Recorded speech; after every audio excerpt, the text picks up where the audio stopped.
Okay, so today I'm going to run through how I made two paintings in my sketchbook. The first only with watercolor, and the second has watercolor under and some acrylic on top of this at the bottom. So I made the decision to put the acrylic on top after I had done the painting, and I'll explain in the demo why I did this. So a quick run through of the colours I used. I used cobalt blue at the top, and then I used this Dr. Martens turquoise blue, which is a liquid watercolour and has a really bright colour. And then on the bottom I used indigo blue, and also on top of that I put some Payne's grey. Now the brush that I used was just a squirrel hair brush. I like this brush because it holds quite a lot of water. It's not very good for precise work, but it worked really well for these paintings. Okay, so now onto the colours that I used for the second painting.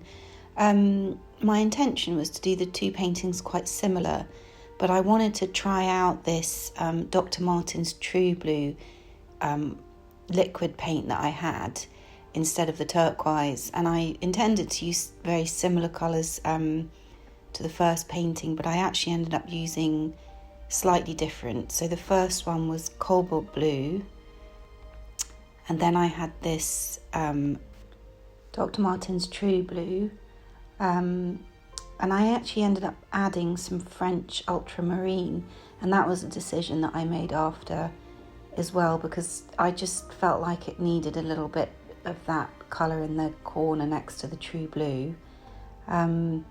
So then after that I put my Payne's grey, but I actually ended up in the end using some acrylic paint because I felt like the lower section was too light and needed something with a bit more sort of heaviness to it, just to sort of bring the composition together.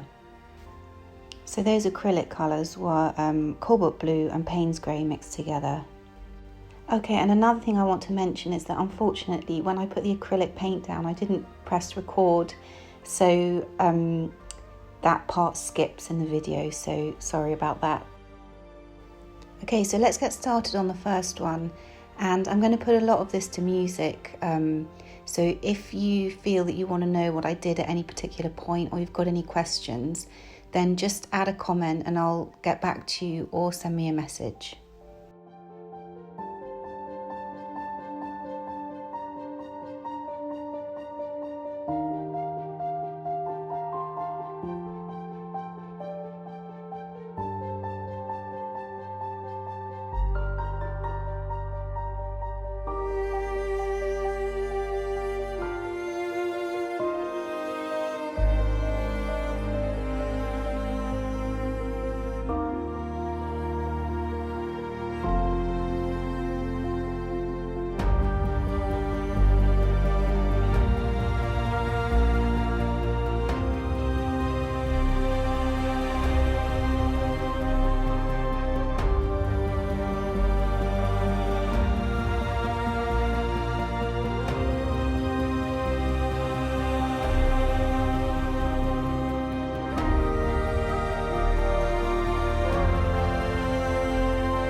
Okay, so at this point, when the Payne's grey was still wet, I was fairly happy with how this painting looked.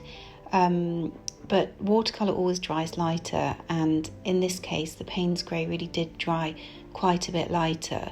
So once the painting was dry, I wasn't really happy with how it looked. I felt like the bottom section was too light. That's when I made the decision to add the acrylic paint on top. And as I said before, unfortunately I didn't record that part.